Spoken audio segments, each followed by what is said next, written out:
seruan ilahi Rabbi, samina wa ata'na. Assalamualaikum warahmatullahi wabarakatuh. A'udzubillahi minasyaitonir rajim. Bismillahirrahmanirrahim. Alhamdulillahirabbil alamin wassalatu wassalamu ala asyrofil mursalin wa ala alihi wa sahbihi ajmain. Baiklah, saya akan membacakan buku Fatwa Tarjih Jawab Agama yang diterbitkan oleh Tim Majelis Tarjih dan Tajdid Pimpinan Pusat Muhammadiyah dengan judul besar Masalah Zakat, kemudian subjudul 2 Zakat fitrah anak yang baru lahir. Pertanyaannya, anak yang baru lahir itu dalam keadaan suci, mengapa anak itu wajib dizakati pada akhir bulan Ramadan padahal anak itu sudah suci? Mohon penjelasan. Pertanyaan dari Ranting Kaladawa, Tegal. Jawabannya, penunaian zakat fitrah diwajibkan oleh Rasulullah SAW kepada kaum muslimin. Pada zaman Nabi SAW, pelaksanaannya oleh kepala keluarga untuk semua yang ditanggung, baik orang tua, anak kecil maupun budak sahayanya. Hal ini berdasarkan hadis mauquf bimakna marfu' yang diriwayatkan oleh Imam Bukhari dan Imam Muslim. Hadis itu sebagai berikut, yang artinya, Abu Sa'id Al-Khudri berkata, keadaan kami dahulu di masa Rasulullah SAW masih hidup bersama kami. Kami, antar kurung para sahabat, mengeluarkan zakat untuk anak kecil, orang tua, hamba sahaya, maupun orang merdeka sebanyak 1 sak dari makanan atau sak dari keju. Jadi pengeluaran zakat fitrah itu di samping berfungsi mensucikan diri, juga berfungsi sosial untuk kepentingan fakir miskin sebagaimana yang kita amalkan. Di samping itu pelaksanaannya ada unsur ittiba kepada Nabi SAW. Di masa Nabi SAW, orang tua menunaikan zakat fitrah bagi anaknya yang kecil. Sekarang subjudul 3, zakat fitrah untuk pembangunan tempat ibadah.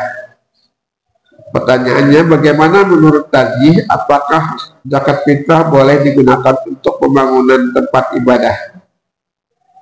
Pertanyaan dari Siti Hindun, guru TK Abad Curug, Rejang Lebong. Jawabannya, mengenai zakat fitrah ini Rasulullah SAW telah memberikan tuntunan yang jelas, sebagaimana dapat kita baca dalam hadis-hadis Nabi SAW.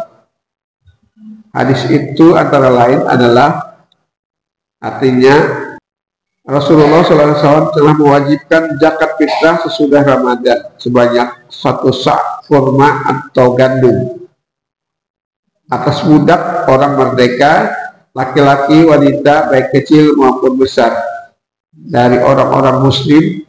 Dan Nabi SAW menyuruh membagikannya sebelum orang-orang pergi sholat id. Antar kurung hadis riwayat Bukhari dan Muslim. Hadis ini menjelaskan bahwa zakat fitrah itu diwajibkan kepada setiap orang muslim, baik pria maupun wanita, baik hamba maupun orang merdeka, baik anak-anak maupun dewasa. Adapun batas akhir menunaikannya adalah sebelum dilaksanakannya sholat id, antar kurung sholat id fitri.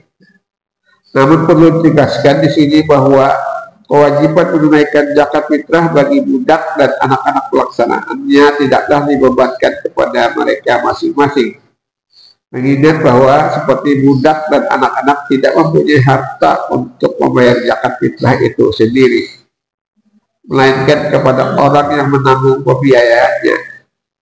Hal ini sesuai dengan hadis Nabi SAW yang diriwayatkan oleh Imam Muslim dari Abu Sa'id Al-Khudri, yang artinya, dari Abu Sa'id Al-Khudri, ia berkata, kami antar kurung para sahabat dikala Rasulullah SAW masih berada di antara kami, antar kurung maksudnya masih hidup, kami semua mengeluarkan zakat fitrahnya setiap anak kecil maupun orang tua, antar kurung dewasa, orang merdeka maupun hamba, dan 1 sak dari makanan, atau 1 sak dari keju, atau 1 sak dari gandum, atau 1 sak dari kurma, atau 1 sak dari kismis. Dalam hadis yang diriwayatkan oleh Imam Bukhari dari Abu Sa'id Al-Khudri dijelaskan lebih rinci lagi tentang makanan yang dapat dikeluarkan sebagai zakat fitrah.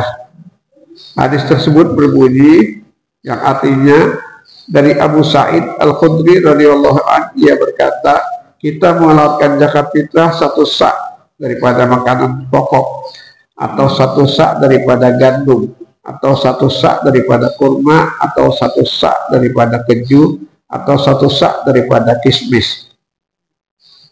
Dari hadis lain diriwayatkan oleh Abu Daud, Ibnu Majah, dan Al-Hakim dari Ibnu Abbas radhiyallahu anhu berbunyi, dari Ibnu Abbas radhiyallahu anhu ia berkata, Rasulullah SAW telah mewajibkan zakat fitrah untuk mensucikan diri bagi orang yang berpuasa dari perkataan sia-sia dan busuk, serta untuk memberi makan kepada orang-orang miskin.